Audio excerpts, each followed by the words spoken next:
इस शो में हम आपको बाजार का आज का पूरा एक्शन बताएंगे, साथ ही अब अगले हफ्ते और खास तौर पर सोमवार के लिए क्या आपको स्ट्रैटेजी बनानी चाहिए ये भी बताएंगे। हमारे साथ शो में शामिल हो चुके हैं जी बिजनेस के मैनेजिंग एडिटर अनिल सिंघवी। स्वागत करते हैं सर आपका। और साथ ही हमारे साथ है आज एचडीएफसी सिक्योरिटीज के वीके शर्मा। शर्मा जी, बहुत स्वागत है आपका शो में। आज पूरी रिसर्च टीम है हमारे साथ, अलग अलग सेक्टर्स पर अपनी एक्सक्लूसिव खबर और रिसर्च लेकर हमारे साथ हैं। देवांशी आशर से बाजार का हाल जानेंगे, साथ ही बताएंगी डॉक्टर रेड्डीज पर दबाव क्यों है। आशीष से हम जानेंगे मुंबई में मॉल के कारोबार से जुड़ी कंपनियां क्यों सुर्खियों में। एक्सेंचर के नतीजों से आईटी कंपनियों के लिए क्या संकेत मिल रहे हैं। वरुण से जानेंगे क्रूड का हाल और साथ ही मानसी हमें बताएंगे अगले हफ्ते के क्या क्या अहम ट्रिगर हैं। बातचीत शुरू करें उससे पहले बाजार के कारोबार पर नजर डाल लेते हैं। 5 दिन की लगातार चल रही बिकवाली पर आज लग गया ब्रेक। सेंसेक्स करीब 650 पॉइंट आज भागा।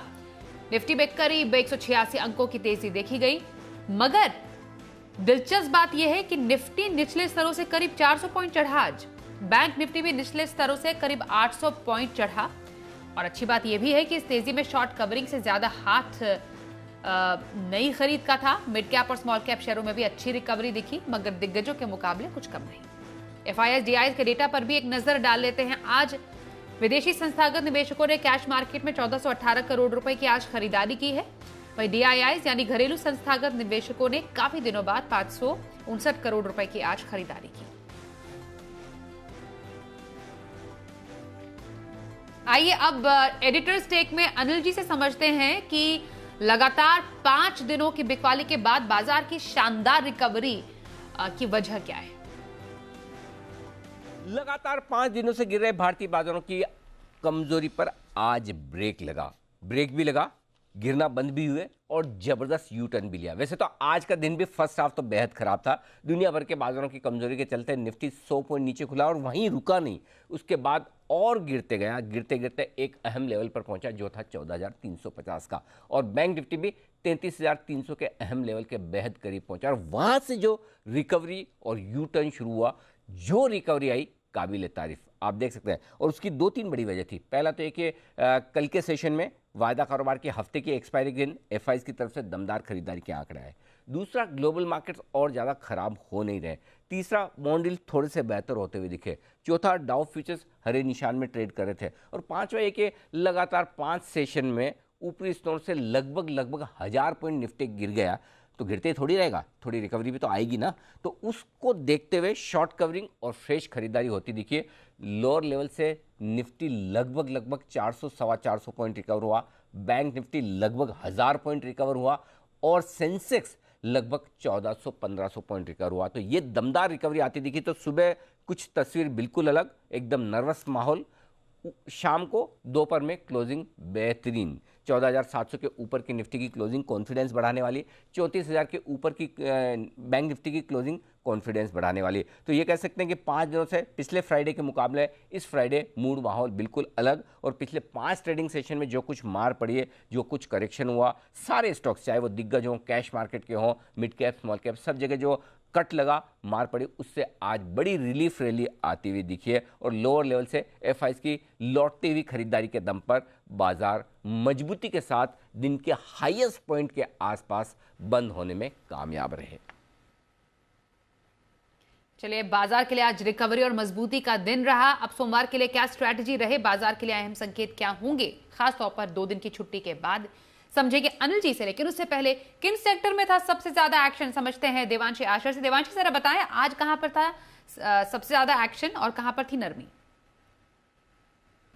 हफ्ते के आखिरी ट्रेडिंग सेशन में बाजार में पॉजिटिव क्लोजिंग देखने मिली। लगातार 5 ट्रेडिंग सेशन से हम कमजोर थे और उसके बाद आज फाइनली हरे निशान में मार्केट्स में क्लोजिंग देखने मिली थी। लगभग सारे इंडाइसेस आज हरे निशान के साथ ट्रेड करते हुए दिखे। ज्यादा सहारा कहां से मिलता हुआ दिखा, एफएमसीजी स्टॉक्स ने आज काफी अच्छा परफॉर्म किया था। पावर स्टॉक्स आज अच्छे परफॉर्म करते हुए दिखे। इसके अलावा फाइनेंशियल्स में भी अच्छी तेजी थी। बैंकिंग स्टॉक्स आज रैली करते हुए दिखे। लेकिन इसके अलावा भी आप देखिए कुछ जो मिड कैप स्टॉक्स थे, स्मॉल कैप स्टॉक्स थे, यहाँ पे अच्छी तेजी अच्छे वॉल्यूम्स के साथ आते हुए दिखी। चुनिंदा स्टॉक से जो आज कमजोरी के साथ ट्रेड करते हुए दिखे, सबसे पहले निफ्टी के गेनर्स लिस्ट की बात कर ले। NTPC, HUL, Tata steel, UPL ये सारे स्टॉक्स टॉप गेनर्स की लिस्ट में शामिल हुए और वहीं LNT, कोल इंडिया, मारुति जैसे स्टॉक्स थे जो कि आज लाल निशान में बंद होते हुए दिखे। FMCG स्टॉक्स ये टॉप गेनर्स थे आज की ट्रेडिंग सेशन में। ITC और HUL लगातार कई दिनों से परफॉर्म करते हुए दिख रहे हैं, अच्छे वॉल्यूम्स के साथ यहाँ पे अच्छी तेजी। मेरिको, UBL में भी आज अच्छे गेन्स थे। इसके अलावा मेटल स्टॉक्स में भी आज फिर एक बार अच्छे गेन्स देखने मिले थे। JSW steel, Tata steel, Hindalco, Hind copper जैसे स्टॉक्स थे जहां पे अच्छी खरीदारी देखने मिली। और फाइनेंशियल्स में भी आप देखिए कैनरा बैंक, IDBI बैंक, चोला इन्वेस्ट और M&M फाइनेंशियल्स में आज करीब 3% से लेकर 7% तक की तेजी थी। खबरों के चलते आज आरती ड्रग्स ये स्टॉक में जो बायबैक आता हुआ दिखा 1000 रुपए प्रति शेयर, उसके बाद दमदार गेन्स इस स्टॉक में आता हुआ दिखा। और आप देखिए अनिल जी ने आपको सुबह ही स्टॉक ऑफ द डे में रिकमेंड किया था। इसके अलावा इकरा जो कल ब्लॉक डील्स होती हुई दिखी, फंड एक्शन हुआ, इसके चलते गेन्स। लेकिन इसके अलावा PVR, फीनिक्स मिल्स और वेस्ट लाइफ में आज काफी दबाव के साथ ट्रेड होता हुआ दिखा।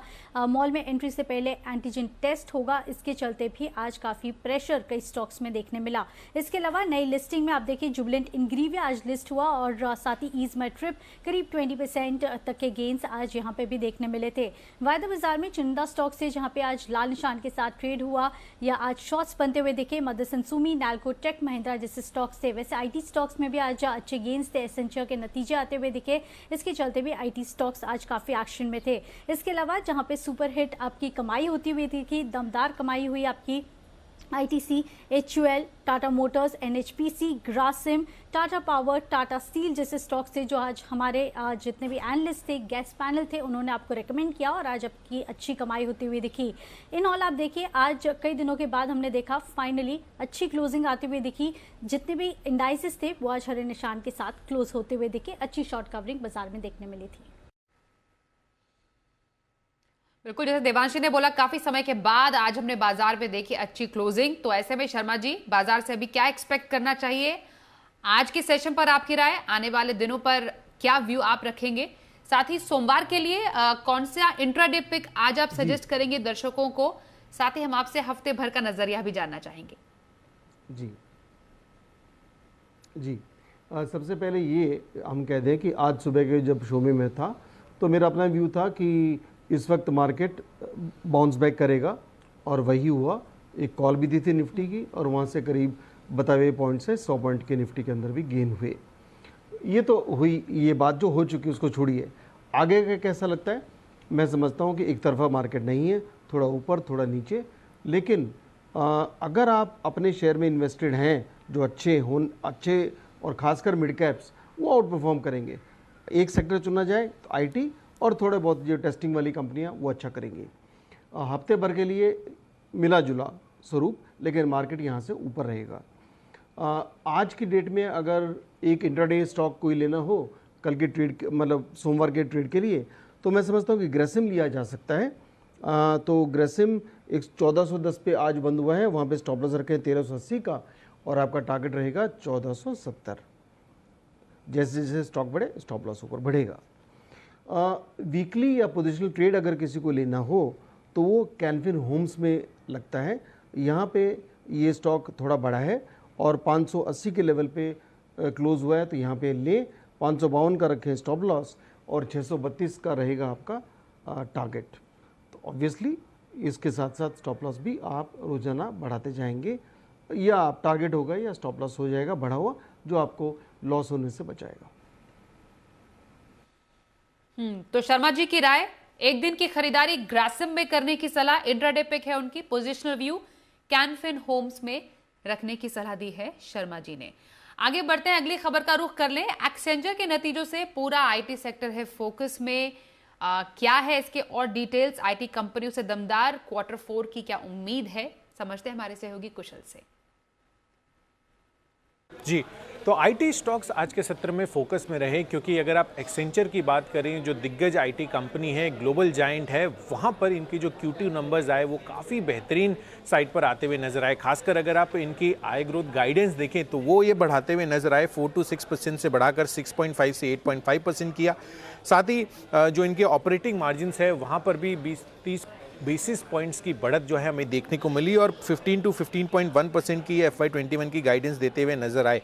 साथ ही अगर आप देखें तो ये नतीजों के बाद ये क्लियरली इंडिकेशंस मिल रहे हैं कि जो भारतीय आईटी कंपनियां हैं उनके जो चौथी तिमाही के नतीजे हैं जनवरी टू मार्च वाले, वो काफ़ी बेहतरीन साइड पर होते हुए दिख सकते हैं, क्योंकि जिस तरह से डिजिटल कॉन्ट्रैक्ट्स में बढ़त मिली है उससे एक्सेंचर के नतीजों पर हमें क्लियर कट इम्पैक्ट देखने को मिला है कि काफ़ी बेहतरीन साइड पर आते हुए नजर आए हैं। इनफैक्ट यहाँ पर डिजिटल कॉन्ट्रैक्ट्स की अगर हम बात करें तो डिजिटल रेवेन्यू से एक्सेंचर का करीब 70% रेवेन्यू आता है और भारतीय आईटी कंपनियों को देखें कंपैरेटिवली तो हैप्पीएस्ट माइंड यहाँ पर करीब 97-98% इनका रेवेन्यू आता है डिजिटल रेवेन्यू से। साथ ही अगर आप अन्य आईटी कंपनियों की भी बात करें तो करीब 40 से 50% रेवेन्यू काफ़ी सारी दिग्गज आईटी कंपनियां जो है डिजिटल रेवेन्यू से ड्रॉ करती हैं।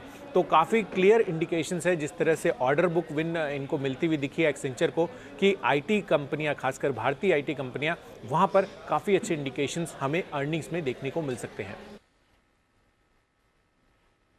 बिल्कुल, तो हमने ही आईटी कंपनियों पर पूरा एक ओवरव्यू समझ लिया। आगे बढ़ेंगे, डॉक्टर रेड्डीज का रुख कर लेते हैं। अब डॉक्टर रेड्डीज पर दबाव हमें देखने को मिला है, लगातार कमजोरी, 5 दिन में लगभग 5% तक की कमजोरी हमें स्टॉक में दिखी है।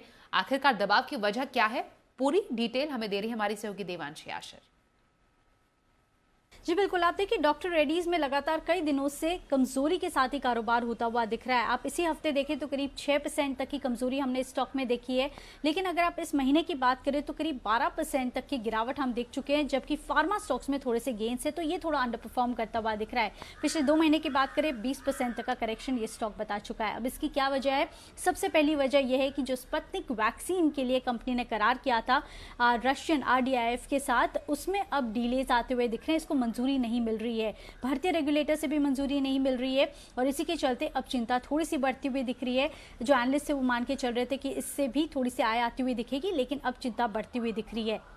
दूसरी वजह यह भी है कि कंपनी पहले एक सोल डिस्ट्रीब्यूटर होने वाली थी, लेकिन अब हम देख रहे हैं कि स्ट्राइड्स के साथ भी RDIF ने करार किया है जो कि सप्लाई करने के लिए है वैक्सीन्स। तो अब ये एक लौती कंपनी नहीं है जहां पे कंपनी वैक्सीनेशंस को सप्लाई करेगी। अब कई ऐसी कंपनीज हैं जिनसे कंपटीशन बढ़ता हुआ दिख रहा है, तो इसके चलते भी जो हमने पहले रैली देखी थी अब वो कम होती हुई दिखी है। दूसरी बड़ी वजह यह है कि जो कंपनी एक जेनरिक दवा लॉन्च करने वाली थी वेस्पा, उसमें हम देख रहे हैं थोड़ी सी रुकावट आती हुई दिख रही है। ताइवान से इस जेनरिक दवा का जो API है वो कम होता हुआ दिख रहा है, उसमें थोड़ी सी दिक्कतें आती हुई दिख रही हैं और इसी के चलते जो प्रोडक्शन है वो थोड़ा सा कम हो गया है और दिक्कतें आती हुई दिख रही हैं, थोड़ी सी शॉर्टेजेस हैं। अब देखिए FY22 के लिए कंपनी का ये प्लान था कि US में ये कंपनी लॉन्च करने वाली थी, लेकिन अब हम देखेंगे इसमें भी डिलेज होते हुए दिखेंगी। एनालिस्ट ये मान के चल रहे थे कि आने वाले समय में इसके चलते जो EPS है वो करीब 4 से 6% तक बढ़ता हुआ दिखेगा, लेकिन क्योंकि अब ये डिलेज हैं इससे भी चिंता बढ़ती हुई दिख रही है और इसके चलते जेफरीज ने FY22 के लिए अब देखिए जो इनका EPS का अनुमान है वो करीब 1% तक घटा दिया है। तो ये कुछ चिंताएं हैं जिसके चलते डॉक्टर रेड्डीज अब फिलहाल अंडर परफॉर्म करता हुआ दिख रहा है। हम देखेंगे कि थोड़े से आने वाले समय में नॉर्मलाइज होती है सिचुएशन, तब डॉक्टर रेड्डीज में थोड़े से गेन्स आते हुए दिखेंगे। तो देवांशी से हमने डॉक्टर रेड्डीज में कमजोरी की वजह जानी। अब अगले हफ्ते के जो अहम इवेंट्स है उस पर नजर डालना जरूरी है। मानसी हमारे साथ जो बता रही हैं अब कि अगले हफ्ते के बड़े ट्रिगर्स कौन से होने वाले हैं बाजार के लिए। जी बिल्कुल, देखिए आने वाला हफ्ता काफ़ी एक्शन पैक रहने वाला है। कई सारे IPOs की लिस्टिंग भी होती हुई दिखेगी और कई सारे ट्रिगर्स भी होंगे जिन पर फोकस रखना होगा। लेकिन शुरुआत सोमवार 22 मार्च से अगर करें तो कोरोना के बढ़ते मामलों के मद्देनज़र मुंबई में मॉल में एंट्री से पहले कोरोना का एंटीजन टेस्ट जो है वो अनिवार्य हो जाएगा। जी हाँ, सोमवार से पूरे शहर में BMC का फैसला लागू होता हुआ दिखेगा। इसके अलावा सोमवार के ही दिन BEML पर फोकस रखेगा। सरकारी हिस्सा खरीदने के लिए एक्सप्रेशन ऑफ इंटरेस्ट भेजने की ये अंतिम तारीख होगी। क्राफ्ट्समैन ऑटोमेशन IPO का शेयर अलॉटमेंट भी इस दिन होता हुआ दिखेगा। 23 मार्च लॉकडाउन को 1 साल पूरा हो जाएगा और कोरोना की स्थिति को मद्देनजर रखते हुए जो नेशन वाइड लॉकडाउन लगा था उसको 23 मार्च को ये पूरा होता हुआ 1 साल पूरा होता हुआ दिखेगा।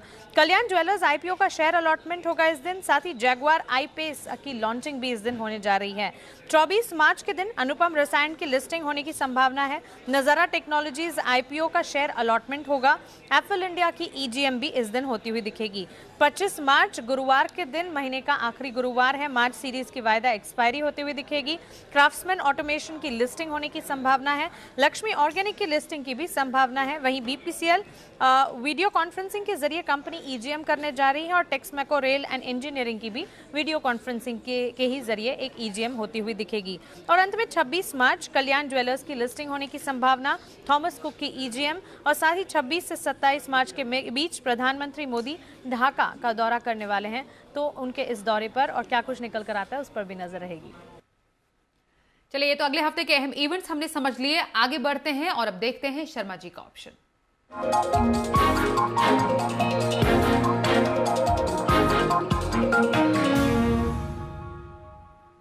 एचडीएफसी सिक्योरिटीज के वीके शर्मा जी, सर बताइए अब सोमवार के लिए कौन सा आप ऑप्शन स्ट्रैटेजी आज सजेस्ट करेंगे?